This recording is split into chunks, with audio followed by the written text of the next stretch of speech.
I've had a lot of great advice, and I've had some not so great advice in my career. But I think, when you shared this question with me, where I go in my mind is like, what's been the most meaningful piece of advice? What's really made a difference? Yeah, I like in that. not just my career, but also my life, I guess, more broadly. And I think that the advice really was, it was probably about 10, 12 years ago when I was told or advised, probably more accurately, Okay. you need to figure out why you're doing what you're doing. Like, what is it that really motivates you to get up in the morning?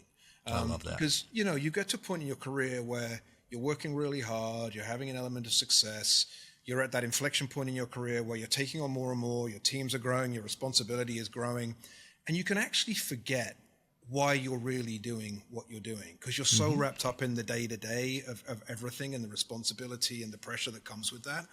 And I hadn't ever thought about it before, and I didn't really think about why I needed to think about it. And I sort of took it away as a question. I was like, right, I need to do some homework on this. And I was very lucky at the time because I had an executive coach that I was just using anyway because the firm made them available.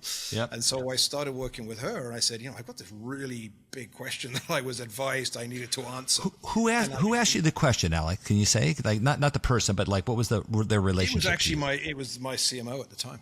Oh, okay. And do you know why she or he asked the question of you? Because if you want to get to the next level, you need to understand what motivates you. Because you get to a point, I think you see this in every function. There's a lot of great people out there who are really good at what they do, from a functional point of view and understanding of the discipline, how they execute and deliver. But what you realize, and this was sort of my aha moment, is as you get more senior in your role, you actually end up doing less and less of that. Yeah. And more of leadership in its broader sense. And yes, the experience and the expertise you've acquired on your career journey is incredibly helpful. Yeah.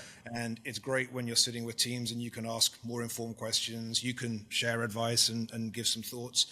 But your role does change. And if you want to continue to grow, you need to be able to find a reward in it beyond just the joy that you have in marketing as a discipline. And that was kind of where the question came from. Or the money you're being paid, because that ain't enough to carry through every day. That ain't enough. Yeah. In fact, you start to resent the money at some point. We all realize that at some point in a career that it's actually got to be for a lot more than just the money. Yeah.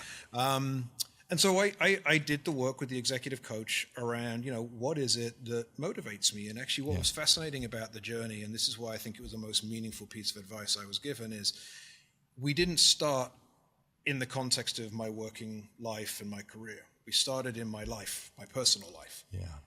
What is it that you get excited about?